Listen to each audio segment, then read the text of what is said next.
If there is no halal certificate, so we examine the ingredient listing. So if the ingredient is clearly non-halal, so we avoid it.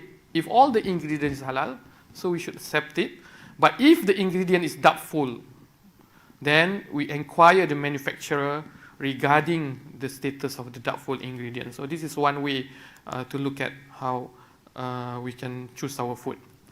And common misconceptions.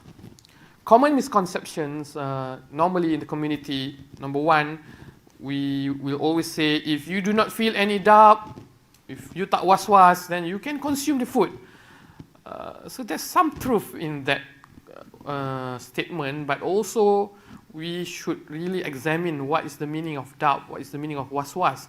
So this is not entirely true. Food consumption, although it's a personal responsibility, we choose what we consume, but the onus on us to ensure that the product is halal compliant before consuming.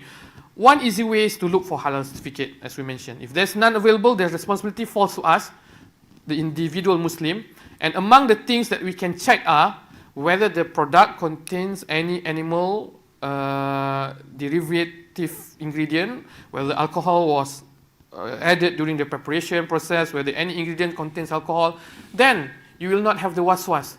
You cannot just say that I don't have any was-was, I'm yakin, and then without any due diligence that comply with the revelations of Islam, with the rulings of Islam, and then you say that you are yakin and you don't have any was-was. So food is halal when it does not contain any haram ingredients. Therefore, it is haram when it does. Just because we purposely do not make any effort to check does not automatically make it halal.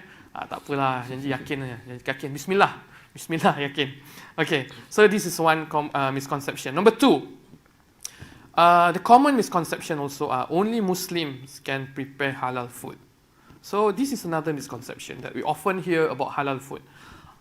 As we go through all the slides, there is no obligation, there is no text, there is no maxim, or there is no any legal rulings saying that it needs to be prepared by a Muslim, right? It is on the ingredient itself, it's on the how we prepare the food. So ultimately, what makes food halal is its ingredients, the way it is prepared, right? As long as the food is prepared with halal ingredient and no cross mixing with non-halal ingredients or utensil, so the food is halal. The religion of the chef does not matter. So this is something that we really, as fellow Muslim, we need to be empowered with this as a matter of fact. And halal certified companies are required to send also, just note, later inshallah, Sister Noraini will clarify further, 2 of their staff for a mandatory halal foundation course.